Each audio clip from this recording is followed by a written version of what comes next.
Welcome to I'm Going In, the newest and hottest podcast sharing incredible stories of strength, resilience, and love. This podcast is about that moment when you face trauma or been knocked down and you decide, I'm going in. Whether it's to help yourself stand back up, to strengthen your faith, or to support others, this is where inspiration begins. Like and subscribe to my social channels and get ready to be uplifted as I introduce our next incredible guest on I'm Going In.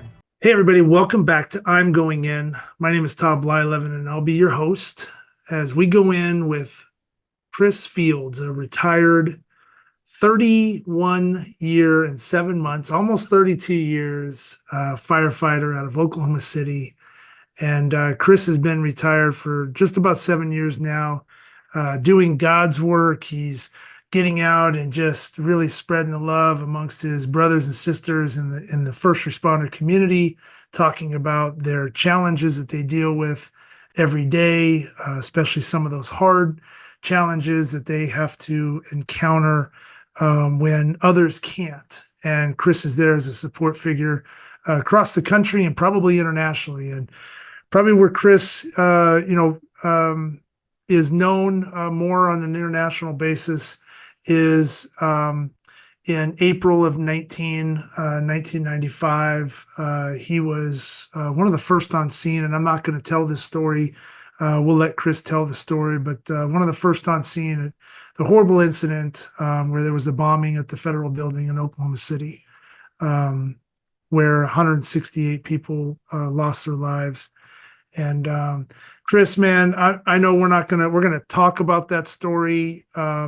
But this is all about the moment when you decided I'm going in. And I know as a first responder, I've had a lot on the show. A lot of my buddies are first responders. It's your job, but you also have the choice to go in and do your job, or you have that choice to go beyond what your job entails. And you represent that. And so I want to talk about that moment when you decided I'm going in, I'm going all in. And then the aftermath, after all that, dust settles and you go through all the things that you go through that trauma and tragedy, the moment you decided to go in for yourself and decide, man, I'm not going to let this beat me. I'm going to stand tall again, and I'm going to walk tall for myself, walk tall for my family. So thank you again for being on I'm Going In. I really appreciate it. We met through a mutual friend, and pretty awesome, and got a chance to see you up in Oklahoma City at the World Series in softball and shake hands. But yeah, talk to us a little bit about your background.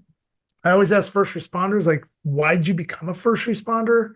What was that choice like? And talk to us about that moment leading up to that tragic time at the bombing. Okay. First of all, Todd, man, appreciate you having me on. Welcome to all the listeners. And yeah, very nice meeting you. Like I said, a mutual friend, high school friend of mine, great person. I know y'all are friends, and yeah. Like I say, got to meet you in Oklahoma City, where the Sooners did win their fourth straight World Series title. Thought I'd throw that in there. Yeah. Anyway, becoming a first responder was, I don't say I wasn't one of those little, as a kid, cowboy, astronaut, fireman, it really wasn't. If you'd asked me that when I was a kid, I probably wouldn't even give you an answer, because none of that stuff really interested me or at the time. But growing up, my best friend, preacher's kid, friend of mine, my best friend, his dad was the pastor of our church, of course, and he was also the chaplain for the Oklahoma City Fire Department. So when I would stay with him or hang with him on the weekends, whatever, I was around that culture quite a bit. And because he was the chaplain of the fire department, the church I grew up in were a bunch of Oklahoma City firefighters went there. And I do remember, going to the fire stations with him sometimes, and then even at church, just the way people kind of revered them, and the way they were looked upon in the community and all that just kind of appealed to me. Still wasn't thinking it's anything I really, wanted to do, but, got out of high school and did some college stuff, and that really wasn't for me. And I was just sitting there thinking one night, man, I got to find something. I got to do something. I was working for my dad, kind of in the oil field slash. He had a feed store and a auto parts store, stuff like that. Wow. And I don't know. I just thought, man, I've always loved the fire service, and so I tested for I actually tested for a smaller department outside of Oklahoma City, and I didn't get hired. They were only hiring 3 people, and man, I thought my world was done. That's really kind of the first thing I'd ever really failed at, I guess I should say. Yeah. Growing up and playing little league sports, I was fortunate enough to be athletic, thanks to my mom and dad. But so I always had success at everything, and then I didn't get hired, and I thought, man, this is this is reality. Um, then I tested for Oklahoma City. And there was like 2,000 something applicants for 25 Wow. positions, and Oh, geez. I was fortunate enough to get hired and start my career. I got hired 2 weeks before I turned 21, and the job really appealed to me. I remember, like saying, when I was a kid, watching those guys and how they were revered and all that. Yeah. And in 1985, when I was hired, and nobody becomes a first responder to get rich. That's pretty obvious. I think my first year on the fire department, and I know it was only 1985, I made like $12,001 my first year. Hmm. It was like seven something dollars an hour. And Yeah. but I loved every minute of it. Uh, sometimes people say I'd do it for free, and it was so fun. That's kind of the thought you had. You thought, man, I'd do this kind of stuff for free, run up down the road, lights and sirens, just cool, I guess, and but the career, I always tell people the first, I guess, thing when I thought, okay, this is not it's what I envisioned, but the effect it would have on you. Um, and it's getting better now in the fire service, but when I was hired, it's all about being in the best physical shape you can be in, period. None of this was ever addressed. Yeah. And my very first call, very first day at the fire station, uh, like September 14th, 1985, uh, reported to duty. And of course, we're supposed to be there by 7. That's shift change. I was sitting out in the parking lot like at 5 or 5:30. Uh, the officer that's going to be my officer gets there, and he tells me I'm sitting out in the parking lot. I don't know what to do. He tells me, come on in. He says, hey, we're going to put you on this rig when this officer gets here, but for now, jump on the squad with me. No more put my stuff on there. Lights click on. We're running on a full arrest. Hmm. And I'm 20 years old. I haven't lost any, I haven't been around, see morbid, but dead people. I don't Right. know. And here I am at 20 years old, first call, uh, doing CPR. And you're doing it Wow. right when you hear their sternum cracking and all that. That's when you're getting the good pressure. And you practice that, and you practice it on mannequins and all that. But I just remember that first call, and that was what it was. It was a, DOA. We did CPR for 20 something minutes, load him up all the way to the hospital doing CPR. And I just thought, got back to the station, and I thought, wow, this is real, you know? Wow. And, Yeah. and at that time, like I said, never being exposed to that kind of stuff, actually touching and handling, a lifeless body was kind of a eye-opening experience for what lied ahead. And throughout my career, we've had I don't know where we want to go with this, but building up to April 19th, 95, Yeah. mental health was never much in the first responder world. Right. Um, I was raised, I say raised, that's what we said. I was raised on the job by some tough old smoke eaters. Hmm. And it's not that they were callous or hard hearted, or they just knew the realities of letting calls bother you. So they'd always tell you, hey, we gotta move on. Um, I used to have an officer, he would kind of say, like, I can't have you. I know we just made a 2-year-old full arrest, or, did CPR, and we didn't bring the 2-year-old back, but I can't have you thinking about that, because we may be in a house fire in 10 minutes and I need you focused on that. Or we may be Yeah. doing, cutting somebody out of a car wreck, and I need you So you just learn to push all that stuff away. And that's just what we did. That's what we did in the fire service. That's just the way it was. Yeah. Wasn't that we were tougher, or that we were, stronger than anybody else. It's just a process we learned to do so we could do the job. And now saying Chris, we didn't, now amongst each other, we could yeah. do a little bit of my first really significant call on the job, other than that very first one, in 1989, we lost 3 firefighters on a house fire. Oh, Um, wow. a guy I went to rookie school with, um, another captain named Jimmy Ayers, and then a captain named Benny Zellner, who was pretty much the reason I love the fire department so much and kind of a Wow. mentor for me. He went to that church I talked about earlier, Yeah. uh, and he was involved with a lot of the youth activities there and all that kind of stuff. So I'd known Benny my entire life, and he was just that I don't know, that firefighter's firefighter. Just did the job 100%. Great person off the job. Just and we didn't. There's a difference in just kind of like dealing with stuff and processing stuff, and we didn't do that back then. We'd go to their funerals, and we'd cry, and we'd hug each other and cry it out a little bit, and we'd laugh and tell war stories Mm. and use our dark humor, gallows humor, whatever you want to call it. Which I'll say in the first responder world, if any first responders listen, that's perfectly normal. It's just our way of coping, Yeah. you know. Yeah. We've got to learn to find better coping mechanisms after that. But when we're around our buddies and our brothers and sisters, that's just the way we do it. The survivor symbol means so much to me as a mass shooting survivor. I wear my survivor phoenix with pride, representing strength and resilience. It reminds us that even when we feel knocked down, we're not alone. Together, we can rise stronger.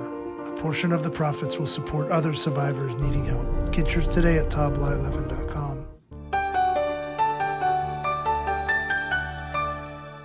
Yeah, that's one thing that I've noticed, just being a former athlete, right? You have this team environment, you spending all this time with the guys in the locker room and out and about and on the buses and stuff. You build this camaraderie up.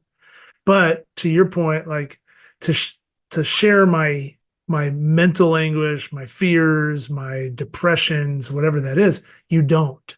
You don't Right. share that stuff.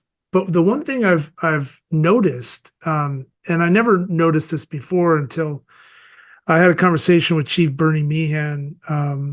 He was one of the first on scene at the Sandy Hook shooting, and he had been, I think he's still active, but he's been on over 400 plus critical incidences and things like that. And he talked about that evolution of how mental health and the advocacy and the different people coming on scene and visiting Mm-hmm. with in the firehouses and stuff has really improved, which is amazing to see. But the one thing that he said was different between the firefighters and law enforcement, which law enforcement needs to get a lot better with, is when you all would go out on a call and you'd experience that, it was generally an experience as a team, right? Mm-hmm. Not so much as an individual experience like law enforcement gets or sometimes our military gets, but it was as a team. And then you come back and you process that in your own way. So you talk about like the dark humor piece. He would say that, sometimes like if they experienced a really bad call and knowing they were all going back to the firehouse, they would stop and get what they called like a traditional cake. And they would bring the cake back. And that was kind of like they'd all have a slice of cake and that was their moment. And when the cake was done and they were done eating, they'd get up and there it went. It went to the back of the brain. Right. Right. So, yeah, it's just interesting to hear you talk about how you as a team would process these Right. horrible, horrible incidences that we get upset on a normal basis if we get into a car accident or we, twist our ankle or something. And oh my Mm-hmm. gosh, did you see that person fall? So, um, talk to us a little bit about, how that evolution really started to kind of become better in your world. And then obviously how that became an integral part into what you went through in your tragic moment. Right. Like I say, it was an evolution, and it was I think even when we had that house fire that killed 3 guys, they brought in some like a CISD or CISM team from another Mhm. state. And, it was new to us. Everybody was like, not real big on it. We still did our own thing. Um, and then, and I say all that, we talk about, I talk about that significant incident. And there's been several. We've lost some other Yeah. brothers on the job, Yeah. but it's that everyday trauma we experience, and we call it vicarious trauma, where we take on the other people's trauma that we're running on continuously. I always tell people, and you can't always have a debriefing after they save it for major incidents, but it's come so far now, and I'll back up here in a minute, that now even the little calls, you can kind of have your own little debriefing amongst your guys and girls at the station over dinner, which used to you didn't. That's where you'd use the dark humor and the Mhm. all that to get by it. Now there's more open conversations. And I used Yeah. to tell people some of all those significant calls, and suicides and shootings and car wrecks where you're cutting a 16-year-old out of the car when their parents show up on the scene, just all that stuff. And that just you just take on their trauma. But I always tell people what we used to call like an everyday routine call would be like at shift change early in the morning, you make a check the Mm. welfare. It's usually an elderly person that's passed away in their sleep. um, you go into the house, and I can visually picture myself doing it right now. You're walking down the hall of the bedroom, and you see their family pictures or their sports stuff or their war medals, if they're old veterans, and you go back there and there's nothing you can do. They're already deceased, and you come back out and you tell that spouse, that wife, yeah, he's gone. There's nothing we can do. And all of a sudden you have this lady crying on your shoulder that says, I've Yeah. been married to this. I woke up every morning with this man for 60 something years. What do I do? Mm. So you're taking care of them until the family gets, I mean, just things like that, that we Wow. used to not even talk about. That was nothing. That was just, if you couldn't handle that, you were in for a long career. That stuff Yeah. used to eat at me, because I would think about that little old lady or that little old man the rest of the day, thinking, what are they doing? What process are they doing right now? But it's came so far that, like I say, you can go backstage and talk about that little stuff. Yeah. Um, Wow. yeah, I That's mean, like I that's say, actually it's that's heroic, man. I mean, like you don't hear those stories. You think, you guys go into the house. I mean, I've had firefighters come into our house when I was younger. My little brother, drowned in the pool, and thankfully he was recessed. But right, man, that was the first taste. And I remember I've been around you guys with my dad playing baseball, and right. you were around first responders. My dad did a lot for the community and for the hospitals and the kids and stuff. But when it was serious, there was like pounding on the door, and the door opens, and here comes these firefighters running through the door, and they're like, you guys were locked in. And I mean, you look at that, you take care of that business part, but then the aftermath, the consoling of it, it's like an instant support figure. It's amazing. We don't think about what you all go through, and how you bring peace to such a tragic incident. Right. And like I Awesome. said, Wow. it's part of to me, it's part of the calling, the service that we Yeah. do. I mean, can't just leave that, person there by themselves. And there's a lot of that that goes on. And I say, we don't, and I don't bring it up to say, look what we do. I'm just saying it's just a Right. part of that job that nobody, thinks about, because they don't see it in the public. They see the lights and the sirens and the water getting squirted on the fire, and they see that kind of stuff.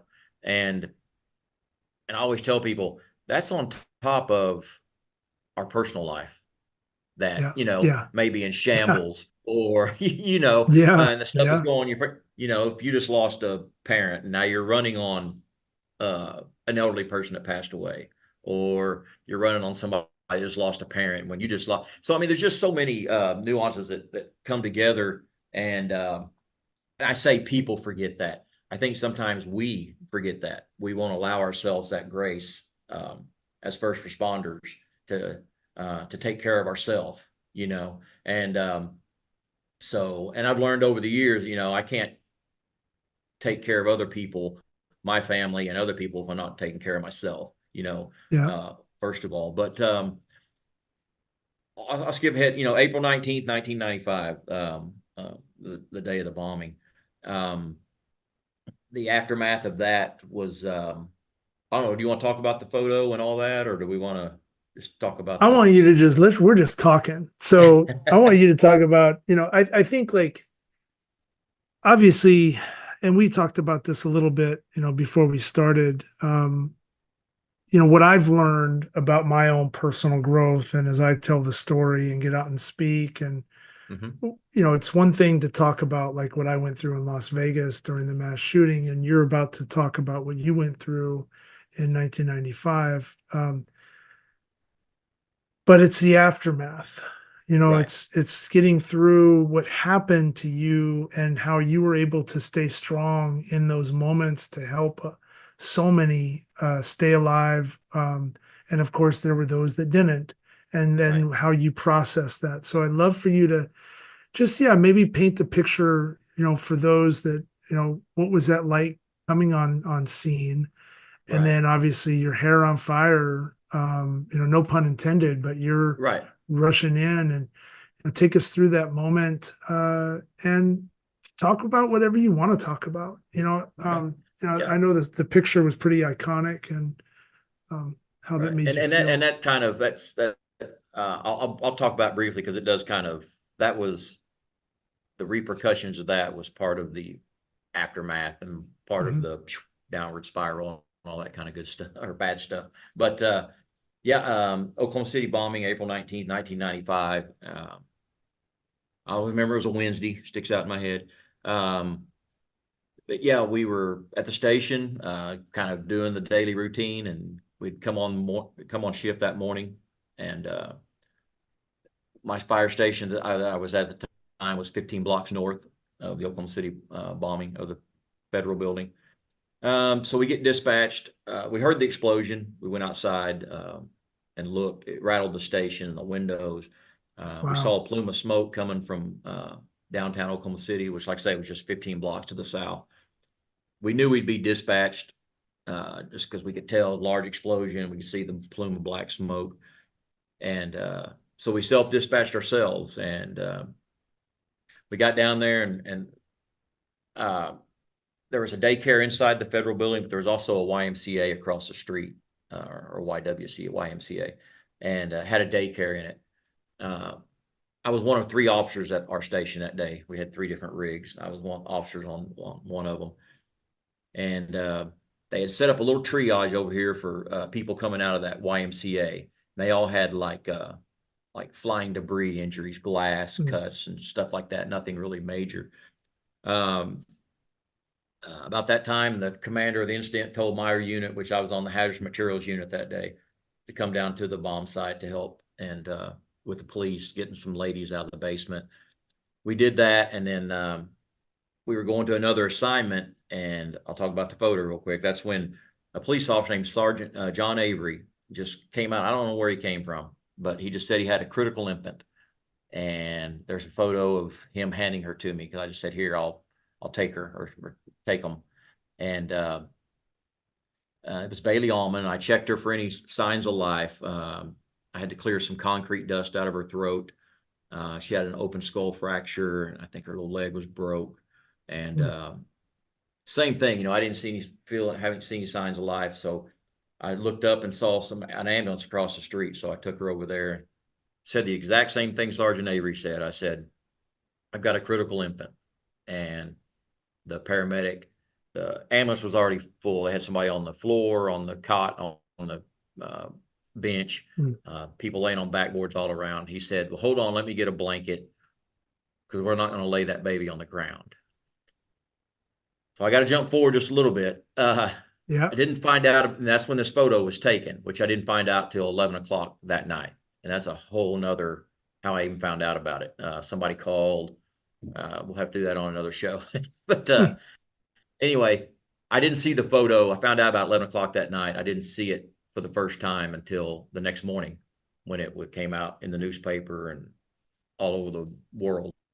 Uh, and I knew when I saw the photo, I knew exactly where I was standing and what I was thinking. And that's when I was waiting for that paramedic to get that blanket. And I was just looking at Baylee. She just turned 1 year old the day before. And I knew she was Wow. close to my son's age. My oldest son, he was 2 at the time. And I just thought, man, somebody's world is getting ready be turned upside down today. Just looking at her and thinking, and like I say, that was only like 30 minutes into the incident. And, I'm having that thought, not realizing that thought was going to be replayed in some first responders' minds 167 more times around that incident over the next weeks and months. Yeah. And still not realizing the magnitude of what we were dealing with. So that's when I knew exactly what I was doing, what I was thinking when the photo was taken. And then after the paramedic took the baby, I went and caught up with my crew. We removed one lady that was pregnant. We got her out, talking to her, visiting her. Sheila Driver was her name, 28 years old, all right here. That was like maybe an hour into the incident when we got her out of the building. That was kind of our motivation to keep going, because we actually we strive and thrive on making a bad situation better. Yeah. That's just what we do. That's what we pride ourselves on. And there wasn't a whole lot of that day for what we consider making a bad situation better. But, as we've talked to families and all that, just, finding their family members, getting them out and all that was, good for them. But Sheila kind of gave us that motivation to carry on, to keep looking, because we got sent back to the station at 11 o'clock that night. And Wow. Sheila, like I say, an hour into the incident, that was the last contact we had with any live person the rest of the day. Everything else was recovery. Yeah. We spent the rest of the day with search and rescue, with live scent dogs and cadaver dogs. And that's what the rest of the day was like. Then we found out the next morning that Sheila had passed away on the way to the hospital. So that was kind of a tough moment for the guys and girls I worked with and Yeah. all that. But like I say, and we spent the next, 2-3 weeks on rotating down there. Anytime you were at the station, your 24-hour shift, you spent 12 at the bomb site, then you go back to station for 12, or vice versa. And it was different dealing with that because it was something that we saw every day. And rightfully so, because it was covered on our local media and national for a while, but local more so, every single day. A lot of times after a call, we know the outcome or we don't. We may read about something in the paper, or we may hear about a victim that passed or survived, but we saw this every day. And so it was a little different aspect. But they by this time we had our own CISM team there in Oklahoma City. So I failed some of my guys and girls as a leader because they'd always make us go to debriefings when we left, when we went back to station. And my attitude, because I was cool and tough, and that's how I was raised in the fire service, I would tell my crew, I would say, hey, we got to go over here and talk to these people before we can go back. And I would say, I'm not saying anything, but if y'all want to, go ahead. Well, what kind of message was I sending as a leader to these people, that were looking to me because I was their supervisor or their officer. And Right. and then it just kind of went downhill from there. It was we had one of the people that was on the CISM team kind of go back to their station and tell their guys and girls what somebody said and what somebody was experiencing, and that got out. So everybody just kind of shut down, a lot better now. I mean, it was in the infant stages, all that kind of stuff. And I mean, this was in 1995 yeah, when really, like, you didn't really talk we about that stuff. we didn't talk about that. I mean, Nobody the did. cell phones were like new. I mean, that's Right. how, Right. think about it. Yeah. That's how long ago it was. Yeah. Uh, Yeah. And there's probably a certain trust amongst like your outfit, anyways, with even though maybe somebody's struggling, you don't talk about it. You don't even right. approach that person and let them, they're going to deal with it. Maybe your own toughness is going to inspire them to continue to stay tough. But in the meantime, Yep. you're probably going through your own shit. So it's like, Yep. Oh, yeah, yeah. yeah. And then, I Wow. talked about the photo, how it played a role because, um, the next Wow. day, when I get home the next morning, there's media already all over our front yard, national media, because my name had been released, which is, it's just part of the job. And I had to call several like chiefs on the fire department to get a hold of the police to run people off our yard. They were knocking on our neighbor's door trying to find out Wow. information. I mean, it was just and it was something. I mean, I'm 30 years old at the time, grew up in Oklahoma City. I'm not exposed or know any of this kind of lifestyle, people Yeah. just, and met Erin Almon, which is Baylee. Baylee was the baby, and her mom, Erin, met Mm. her, became really good friends with her. Our families are still good friends today. Wow. Yeah, she's had two more children since then, and two of ours graduated at the same time from the University of Oklahoma. So I mean, it's just I kind of took on a big brother role. So I was doing all these interviews that she was doing because she would say, "Hey, would you do this?" And I would say, "You bet, I'm there for you." So I do that, and then in my little pea brain and this irrational guilt that I was carrying because I was like the last one that she knew to hold her baby. Because of that photo, which I had no control over, but because of that photo, she wasn't allowed to grieve privately at all.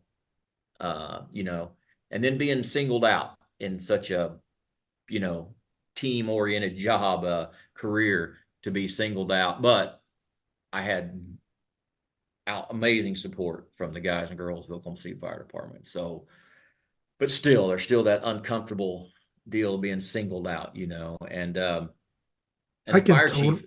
yeah, Yeah, go ahead. I, I can, I can relate, and it's not the same circumstance, and not saying that I'm in your boots, but I can relate to that. You talk about the feeling when you first, when I'm just going to recap a little bit on Right. this, but when you talked about the energy that you had to continue once you pulled Sheila out, Mm-hmm. like, okay, you've got this, there might be more, so let's go. Right. I experienced that same feeling in Las Vegas, when you pull someone out and they're alive, and it's this energy that you can't even describe it. Like, no matter Right. what kind of pain or exhaustion you have, you just keep going, and that's now your job, is to just keep going to try to pull as many people out as you possibly can, and then you have that loss. Right. And you talked about that, and the moment when that last breath takes place, and you're holding it and it's gone. And now that perseverance or whatever that is, I rely on my faith a lot. I truly believe Right. I was not alone. I don't think you were alone in that No. moment. And you stand back up and you just keep going. But then the after the event's over, you start to now get all, like, I had instant, and I was on the Washington Post and on all these different Right. media outlets across the world. And so there's this instant piece where you're like, this isn't about me. Like, I just went in to do my job at that Right. moment because I felt I was called upon to do so, because I had working legs and arms and I was strong and I could lift people up and run. I did what I could. But then you start hearing the stories of people that you either helped get out, which some did not make it. Right. And then there's the ones where you hear the story of, hey, you grabbed my friend, we chased you out, you put her in the back of a pickup truck, we jumped in, we just wanted to say thank you for getting her out. And she was, they would describe the wound, and instantly I'm like, I remember, but oh my God, there's no way she lived. And then you find out she did. And Right. there's like this emotional just upward. I still get it every Right. day. I think about something with that, and the media part of it, like you went through with Baylee's mom. There's this part of it where, like, it's almost therapeutic in a way, Yes. because you're talking about it, but then on the other side, it's kind of weird that you're talking about it and you're being notarized for this, and you don't want the lights on you, you don't want the cameras on you, but yet, like, for me, I felt compelled to give praise to all those brave people that came back out of hiding, or that Right. went back in with me, or to talk about the perseverance and the love and take away from that evil that that caused that moment. So I'm going to Right. talk about what happened, but I'm going to try to keep it here so I can control the narrative. And yeah, I'm just, And everything you're saying, it's so relatable. and Yeah. that was a big part of it, trying to control the narrative a little bit. And I'll Yeah. and I'll Mm, briefly touch on that here in just a second. yeah. But I'm like you. I like to I don't ever do an interview or a talk, or that I don't talk about, you know, and I always tell this person, I don't ever claim, I haven't done more, seen more, experienced more than Right. any of y'all. I said, I did what everybody else would have done or was doing around that building. Right. Mine just happened to be caught on film, you know. And like I said, and the fire chief would call me and say, "Hey, Chris, so and so, NBC, I don't know, somebody wants to do an interview. Um, he would say, do you mind doing it?" And I would say, no, I don't mind. And he would say, well, if you, or no, he would say, do you mind doing it? Before I could even answer, he would say, well, if you don't want to do it, just tell me no, and I'll call them and I'll be the bad guy. And I'm going, Mhm. I don't want to be the bad guy. I don't want to, you know, I mean, that's just the way my mind was thinking. Yeah. So, Yeah. That makes sense. and like I say, to control the narrative, because there was so much misinformation about there about, you know, there were some people saying that Baylee was actually alive when she was put in the ambulance, and you know that there was a heartbeat and more could have been done, and you know, so yeah, I felt that, you know, and Aaron, the mother, Aaron knew, but I felt like I needed to. It shouldn't all be on her, you know. Right. I took like I say, I took responsibility for that photo. And then there was, you know, there was one newspaper outlet that tried to start a story that me and Aaron were having an affair. The mother of the child in the photo and the firefighter, and we had to stop that. Holy They were cow. trying to take, yeah, they were trying to take pictures of my wife. And me and Aaron were doing an interview together at her grandparents' house. And meanwhile, at my house, some photographer was going around the house trying to take pictures of my wife sitting in the house alone.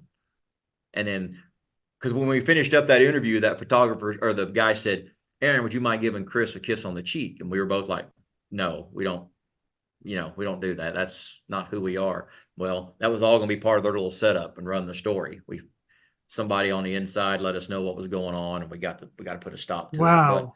yeah, you know, and so like you say, to control the narrative. And um, another real quick side story, just talk about it.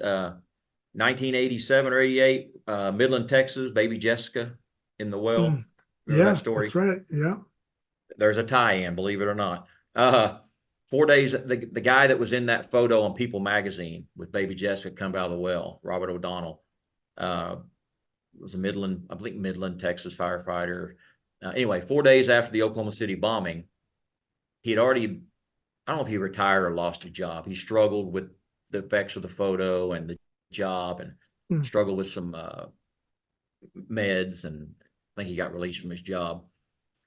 4 days after the bombing, he walks into his ex-fire chief's office and puts that photo of me and Baylee on the desk and says, this guy has no idea how his life's getting ready to change. He drives across his family farm, leaves a note to his two sons that, I'm sorry to check out this way, but life sucks. And he blows his brains out. Wow. Well, by the time that story made its way back to Oklahoma City, it was the firefighter, and because he had on a red ball cap, but they said the firefighter in the red hat carrying the baby shot himself, blew his brains Oh out. no. So the story going around Oklahoma City was that I'd blown my brains out. You know, Wow. news outlets were trying to call my wife at work. So that, you know, it's just, that was just the craziness of that photo. It Jeez. it was insane. It was like nothing I would wish on my worst enemy. Um, but it was just an insane part of the aftermath. And with all that taken on, you know, all that going on, and you know, now you're still going to work, you know, not taking off any shifts. Yeah. Uh, so you're still It's going to what you work, guys do. Yeah. right, and now you're making other calls. You're working your 12 hours at the site, and then you're going back to station and making heart attacks, car wrecks, shootings, you know, all the stuff we do. And it was taking a pretty good toll on me. But I'm always, and you can ask our mutual friend, I'm always kind of the crackpot, life of the party, want to be the funny guy, happy guy. That's just who I am. So that's the role I wanted to keep at the station, because I didn't want my bosses to think I couldn't handle my job. I didn't Yeah. want the people working underneath me to think I couldn't handle my job. So that's Yeah. just what I did. And man, I played that game for about 5 or 6 years.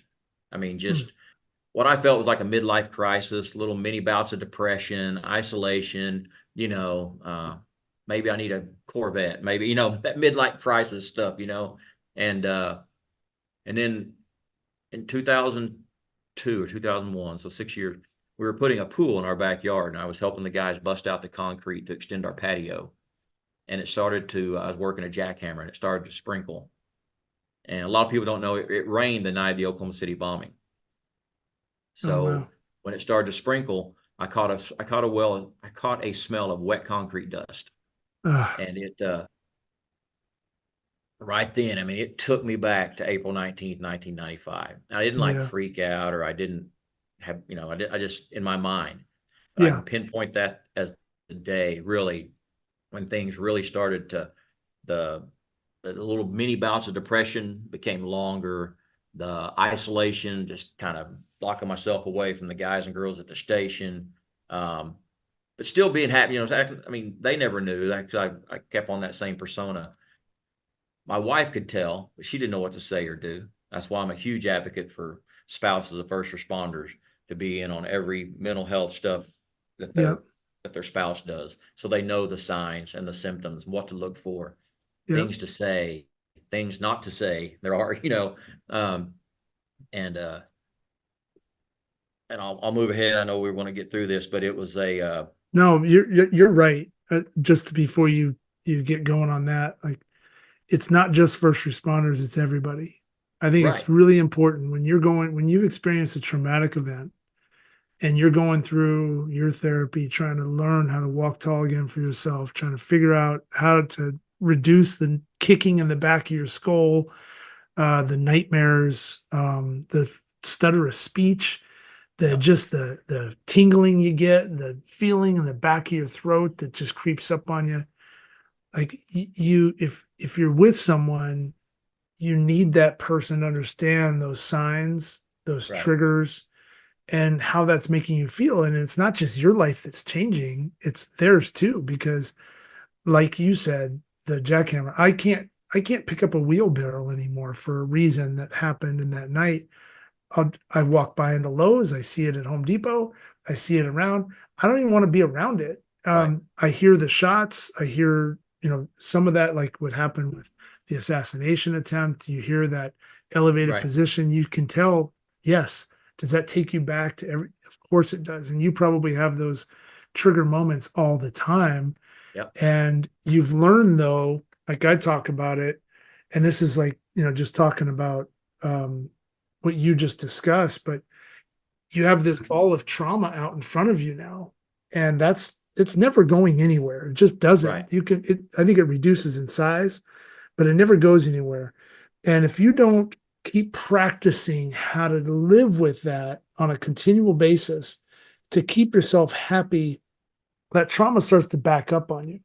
And mhm, when that starts to back up on you, that's like kryptonite and it starts getting at you, right? right. And then when it gets back here, that's when you're in trouble. And I think that's where you're going right now, when that trauma got too far back on you and nobody really saw the signs and how to help you, right?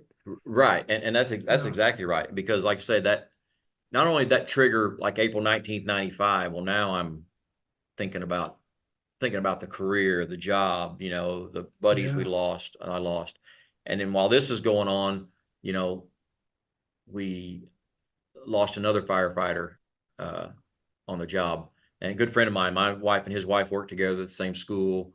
And just we lost another one off duty, but it was during that midlife crisis that I felt like was going on. I needed to change in my life.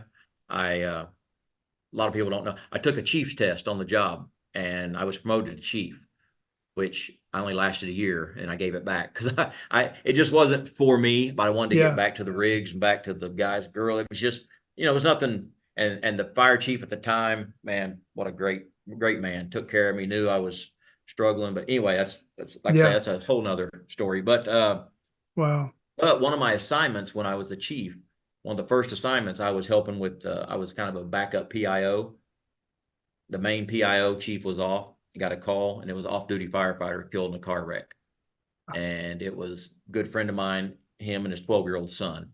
were killed. Oh, A couple of meth heads crossed center line, hit them head on. Um, Baseball freak. This little kid was like 13, and like college coaches already knew who he was. I mean, that's the kind of kid he was. wow.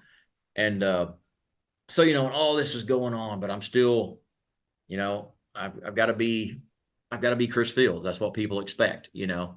Um, and the sad part about it, I was being Chris Fields that everybody expected when I was at work at the fire station. But when I came home, so basically what I'm saying, I was more worried about what the job and what the people of Oklahoma City Fire Department thought than I was about what my own family thought about me. That's where I was in my mental state. And it just, like I say, everything started to spiral more out of control as far as the depression, the isolation, the temper, the anger, and not knowing what to do with it, because I still hadn't reached out and talked to anybody. And You finally my hadn't gone wife to said, therapy. You didn't do no, anything. I haven't Yeah. done anything. Try No, to I deal can with handle it it. all by yourself. Yeah.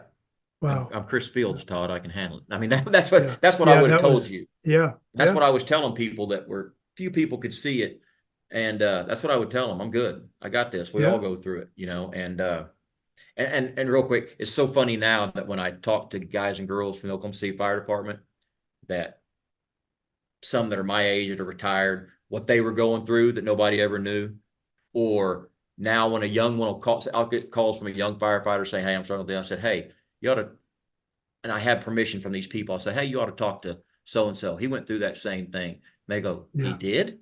Had no idea." And I'm going, "Exactly." You know, that's, Yeah. Yeah. but so my it came to a point to where my wife, I mean, our arguments, never any physical abuse, but the mental and the verbal abuse that I was spewing. And that's the forgotten people in all this, in the first responder world, and anybody that's going through it. You forget the family; they're the ones taking the brunt of everything, you know. Um, because on the outside world, we want to keep it like we're still good, we can function. Right. Behind the closed doors, where we're, you know, being the ass or being whatever word we want to use. So the Yeah. family takes the brunt of it. Mine did, and I said things about my wife in front of my sons that no children should ever have to hear another spouse say about another. Um, so came to a point where my wife said, "You need to talk to somebody, get this figured out, or you need to get out." Well, I moved out because I was Chris Fields, I could handle it, you know. And if she couldn't handle it, well, that was more on her. That was my line of thinking. And Yeah. so I moved out. We were separated for 17 months. And that's, and a lot of people I know, I think, 17 months in a lifetime is really not, it's not even a year and a half. Right. But man, that's 17 months that I can never get back, you know. By this time, my sons are, uh, one's like 16 and the other one's 10 or 11. But you know, because I wanted what I thought was best for me, I left a 16-year-old son at home to be the man of the house and take care of his mother and his little brother. Um, and I was so good at keeping it hidden that there's a lot of people, I'll tell you, at the fire station at work didn't even know we were separated, or, you know, or having, that's how good I was at going to Keeping work, it private. Yeah. keeping it private. Uh, Now by this time I'm able to do that because of, you know, Xanax and all this stuff, that I'm taking advantage of friends that can get it for me. You know, a doctor friend who's doing me a favor, trying to help me. Well, I start, you know, circumventing, taking advantage of that, and showing up at work, and sometimes in a condition I probably shouldn't have showed. Well, not probably, that I shouldn't have showed up in. Yeah. Which, you know, I've had to, since then I've talked to my fire chief and apologized, even though he never knew. Um, so it just came to that point, and you know, an extramarital affair that was going on that I was just making public. I didn't care. I was, you know, humiliating my family and wife, and my parents at every turn. You know, there's my parents in Yeah. their 70s trying to defend their, at that time, 40-something-year-old son for the way he's acting. You know, like parents do, and it just came to a point, Todd, where I was just like, I know it's cliche, but I was sick and tired of being sick and tired. I mean, Yeah. I was wore out living this double life and running up bills to, you know, so I could be the good guy. Yeah, I'm not at home, but I'm still paying all their bills. I'm still, you know, they're not struggling. I got to live this lifestyle I got, so I'm running up all these bills for myself. And it did. It just came to a point. I thought, I don't think I ever really sat down and said, this is what I'm going to do. This is how I'm going to do it. It's just one night I thought, you know what? If I take enough of these Xanax and drink enough of this Crown Royal, I've made enough accidental overdoses that, if Mm, I don't wake up, I don't wake up. And wow. Cheryl and my wife can, find her a good man that'd be a good husband and the boy, be a good father for the boys because um, there's, my priorities were just out of whack. I was more worried about what Chris Fields wanted. And so by the grace of God, I'm still here. I woke up the next morning and I was just laying there in my apartment floor and I thought, God, there's no way this is where I've got a great job. There's no way this is where I'm supposed to be, in my life. This isn't, and when I say it's not my purpose, I didn't mean what I get to do now, speaking and all that. To me, my purpose was to be a good father, good husband, and a good friend, which I was sucking at all three. So I called my wife and she answered and like, what do you want? And I was like, Mm, uh, yeah, she wasn't real. Our phone conversations weren't real friendly then. And she said, what do you want? I said, I want to come home. And she said, without, and I get emotional thinking about it because I think about where I'd be. She didn't even hesitate. She just said, come on. And wow. yeah. So, and she'll tell people, she's Man, had that gave me friends. chills. Yeah. Well, she's had friends, through that telling her, kick his ass to the curb, leave him, don't. And she Yeah. would tell them, that's not Chris Fields I'm dealing with. She said she could tell when she'd look in my eyes, it was just dark. She said, I just knew it wasn't Chris I was dealing with. And I think by that time, even when she said, come on, let's do it, the fact that our marriage is where it's at now is kind of a bonus. She was more worried about just getting me healthy so I could be a present father for my boys. Like she said, Wow. the marriage working out where we are now is just like kind of a bonus. But yeah, she was just like, I want you healthy for the boys. Um, Yeah. so anyway, it's that's Man. been that's been 12 years ago now, 13 years ago now. Uh, when I finally, I went to treatment in 2009, 10, uh, and really had no inklings of doing this kind of speaking or anything. I met a guy down in Norman, Oklahoma. I went to hear him speak at this deal. He came up to me. I'd never met him. It was weird. I'd never met him. He like knew my story like inside and out. And he even said, this is how your childhood was. This is what I was going, okay, this is weird. And he said, you need to be telling this story. You need to be telling your story. And so I took him up on an offer to go speak at a deal one time. And I waited till I was retired. I wasn't gonna like take off and all that. So Yeah. 2017, I retired March 1st, 2017. And like July, I went out and spoke at a deal in Arizona. Um, Jay Dobbins, the former ATF agent that infiltrated the Hells Angels. Yeah. He's been on a bunch of shows. Yeah, it Mm, was him. He flew me out there to Arizona. I spoke at an event he had, made some connections and networking there, and been going ever since, man. And wow. I tell people it's great now. It wasn't easy. Anybody that's struggling, going through trauma, first responder or not, the process, the healing process is not easy. I mean, if it was easy, everybody jump on board and do it right off the bat. Hey, But just it's take a it's a pill and you're process. good. It's a tough process, and Yeah. so it was. It wasn't easy. I went to treatment facility twice. So anyway, that's kind of that's it in a podcast. Nutshell. Chris, man, that's, you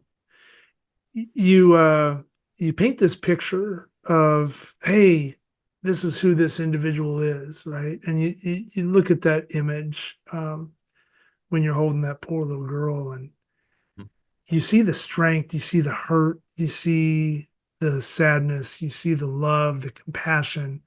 You can feel it, and I think that's why that picture went so far around the world. Is unfortunately in that tragic moment, you could feel the grace that you had in that picture, that you were there to help. And that's all you've done for 31 years and seven Yeah. months as a firefighter, was help. You went in and into people's homes where they passed away peacefully, and you consoled their family, their loved ones. You've lost friends along the way. And the whole time you had this mindset of, I can do it myself. I can do it myself. And you can't. It never works out that way. You can't, Never. man. And at what point did you realize that it is actually tough to say, I need help? I am a tough bastard. I have checked off every tough box in the world on everything. There is nothing that I haven't done or seen or touched or felt. And there you are, you're laying on the floor, in the bottom of the floor. Mm-hmm. You tried to do something to just end it, thinking that people were going to be okay without you. And there you are, and you stand back up and you make the toughest call of your entire life, and you just want to go home. Yeah. And that to me is the bravest thing that anybody could ever do. That's the exemplifies, I'm going in, I'm going home. Take care of me. Let's go. I got to fix myself, because Yeah. you wanted to be the dad that you are. You wanted to be the husband that you are. You wanted to be the person that you are today. And there's this purpose for that, where people can learn and say, man, this guy went through a whole lot of crap, but look at him now. He's a Yeah. beacon of just communication. You're tying people together, and you're letting people know that you can be as tough as you want, but it's okay to say, I need some help. And Incredible.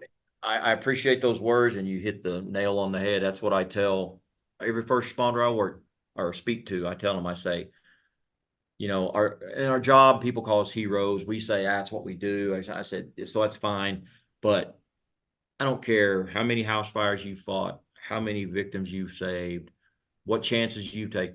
The bravest thing you'll ever do is reach out for help. You know what? That's If you're right. one of those ones that has that resiliency that's built into you, and maybe you don't, I think we all have a little bit. We at least need somebody to talk to. I always Right. tell them that reach out and talk to somebody. It doesn't mean you're going to be diagnosed with anything. It doesn't mean you're going to be, have to go to a facility for treatment. It doesn't mean anything. Sometimes just. To somebody. But I'm telling you, the point for me was living the way I was living, and I finally got to a point to where I didn't give a crap about what anybody else thought about me, because Yeah. that's what kept me pride and ego. I always tell people, I came to that fork in the road, that proverbial fork in the road that Mm-hmm. everybody hits at some point in life.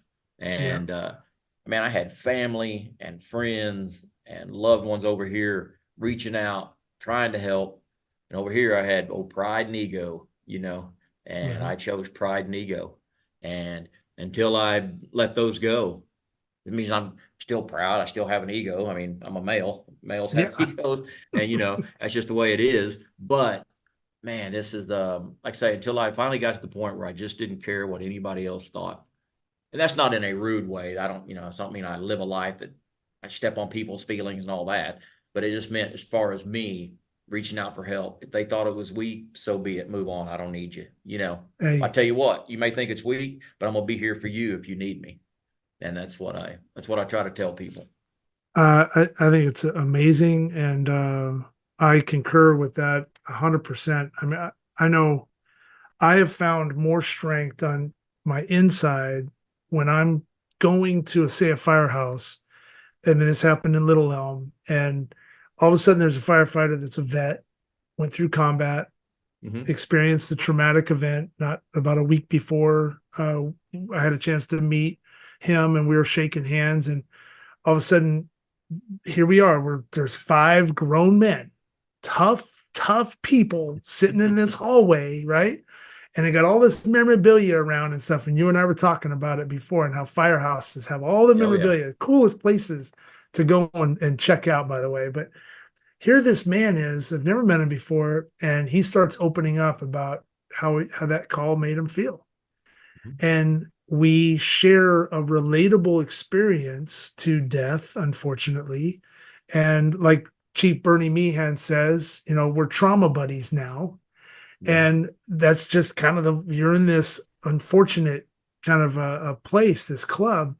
But we started talking, and there were two younger firefighters, and they're just looking, and then two experienced, the chief and their mental health guy. and they're just like, what is going on? Like, this is amazing. Are you kidding me? Like, we're all talking about tough crap, but we're all tough people, so it's okay to talk about it. And we're sharing relatable experiences and feelings, and it makes you feel good at the end, and you walk a little taller knowing, okay, I just got off 10 pounds of stuff I didn't want carrying in my backpack. So Right. you need to find those people that have somewhat of a relatable experience too. I think that's key. I went through Oh yeah. EMDR Yeah, definitely. therapy. EMDR therapy for me was a godsend. My church Same. digging deep into my faith. I know I am completely bonded at the hip to God and Jesus and all the angels, Yeah. man. I wake up knowing I'm there every day. It's my strength. And EMDR was an absolute, but I found a therapist that I could talk to, because I went through a couple, and I don't know Right. about you, but I went through a couple, and my first 8 seconds, if I could get past 8 seconds of Yeah. what I'm about to share, I couldn't. So finally I found someone. EMDR therapy was amazing. But what did Yeah. you go through Well, that, or yeah, yeah. And I always tell, especially in the first responder world, you have to find what we call culturally competent, you culture? know, Yeah, that's good. culturally competent counselors, Mm, clinicians that are trained with dealing with first responders and all that yeah, makes stuff. sense. And the reason I say that is I know that like when they had, I've heard stories of some departments where their EAP comes in and the counselors that aren't prepared for, and now these counselors, they're going to counseling from the stuff they were hearing from first responders, you Yeah, know. And I yeah. was the same way. I went to a counselor that wasn't, the first one I went to wasn't culturally competent. Not his fault. I went to him, and well, it wasn't even like I knew what all the issues I had, childhood issues, you know, kind of a, I always call my bringing up functional dysfunctional. We were kind of a, we were half and half. Wasn't totally dysfunctional, wasn't totally functional. But and the first thing he said was, "Oh well, oh, you were at the bombing. It's because of the bombing." I'm going, "Okay, you've known me for 30 seconds, and you're Yeah, going to tell me it's because of the bombing." yeah. So, and it wasn't, I didn't like storm out or anything. I just didn't go back to him. Um, and but got hooked up with my superhero clinician here, Mm, um, and we did EMDR, and like you said, it was you know, it was a lifesaver for me. And I tell, like, especially in first responder, I tell them, we got to take care of each other. mm, You got a story to share it, because you never know who else is going to relate to your story. May not be exactly the same. It's like us, our stories are different, but we've hit on some notes or phrases and things we've said. We're going, you said some things, I'm going exactly and same. And yeah, and no matter what, I tell people this, it don't matter what you do, um, family to me is what's going to be there at the end of the day. Whatever yeah, family is to you, it may not be a yeah. wife and children. It may not, it may be your mother and father, maybe your brother, but whatever, that's who's going to be there at the end of the day for you. Mm, Um, it doesn't matter if you're the best uh, podcaster, best Major League Baseball player, firefighter. When I retired after 31 years and 7 months and 16 days on March 1st, mm. on March 2nd, they promoted somebody and put them in my seat. And the Yeah, Oklahoma that's City right. Fire Department hadn't missed a beat. They haven't called Yeah, to ask me back. They haven't called to ask my opinion about anything. yeah, Uh, and it doesn't matter what job it is. And that's not bad. That's just right. world. That's just life. Yeah, And so I say, you can't get so wrapped up in being a firefighter that you pick that over your family, that's right. because when you're done with that career, who you got to share it with, you know? So Yeah. And you have to be happy with yourself, and you have to learn more about yourself to be able to continue to kind of bow your chest, pin your shoulders back, and walk tall for yourself right. all the way And through and through. right. Yeah. And just because you're going through it, don't stop.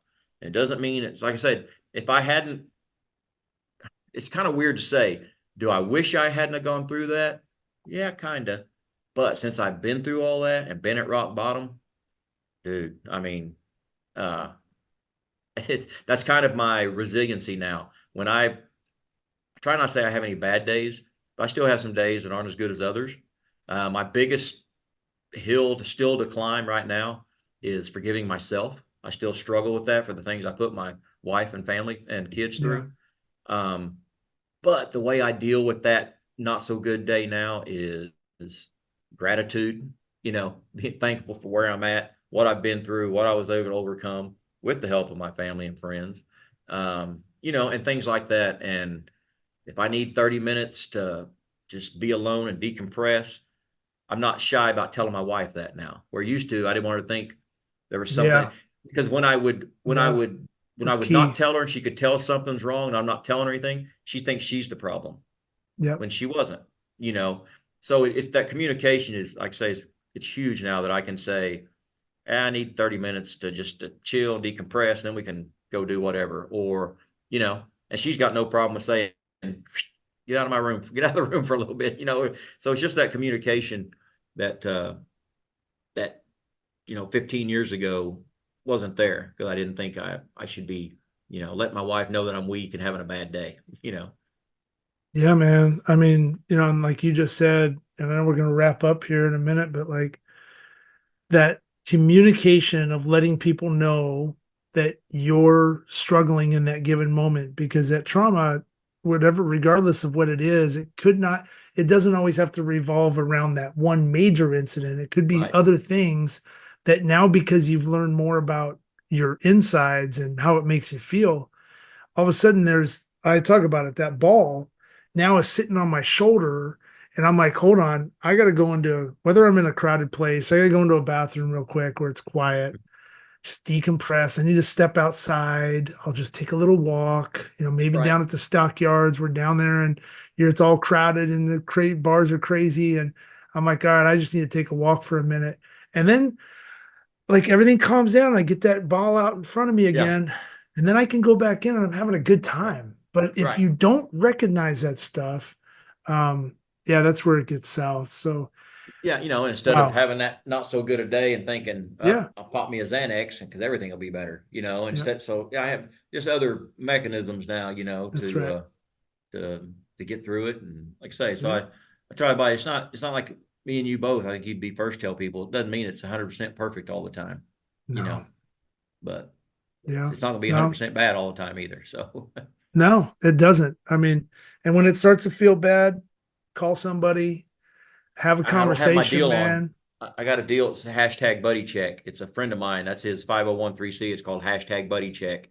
Where little deal. It just reminds me to check in on my buds every now and then. Just a simple text. Hey, how you doing? And I love that. yeah, it's a That's they're awesome. cool. Yeah, I'll send you one. I've got some extras. All right. Yeah, Just a little metal bracelet that says hashtag buddy check on it. I would love that. Yeah, I got my pals. I got my rocks that I've had Yep. to rely on. A lot of them are first responders. A couple are not. Yep. But that's amazing. Chris, thank you for being on this show and just being vulnerable. I know when I met you, you're not the person that you described how you were going through your hard times. You're Right. so full of life. There's this strength about you. There's this confidence and this aura, this appreciation of life. And that's who went in all the time to help those people. And that's who you are over the last 12 years and helping yourself and your family. And Right. man, you could tell like you brag about your kids, you brag about your wife. So it's just really an honor to meet you and know you. And thank you for being on I'm Going In. I really Oh, appreciate it. Now tell us, how can, let's like, how can they book your speaking? I know I'm gonna put your webpage up on, but talk to us a little bit about you. yeah, and first, let me thank you, man, for having me on, and for what Sure. you do, taking that trauma and that tragedy and that what you went through, and turn it into making something positive out of it. And you're just what I talked about. If you got a story to share, share it. Don't keep it to yourself. It may help somebody. But Yeah. yeah, man, they can contact me on. I'm do all the social media. I do Twitter.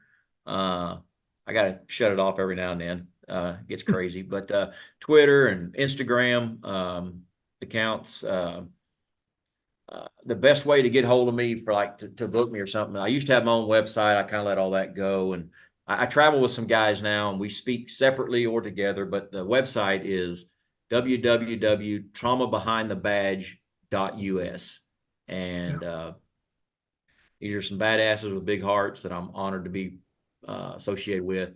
But there's a contact form on there, and you just hit that you want to speak to Chris Fields or Rawley, whoever's on our web page. You can see it all, and that's usually where I just do everything through there. Or I've had people reach out and DM me on Instagram or Twitter or whatever. So it's All right. yeah, it was too high. I used to have a web page, and I got the other people take care of that trauma behind the badge page so much easier than trying to keep Yeah. up with everything and keep a calendar on it and all that. So, but Uh, that's the best way to get hold of me, or they can reach out to you and you got my yeah. contact or whatever. So, Yeah. No, we'll put that up there. And again, man, thank you for being on the show. Thank you for sharing your story of strength and adversity, resilience, and faith. Really appreciate it. well, thank you, Todd. I appreciate the opportunity always.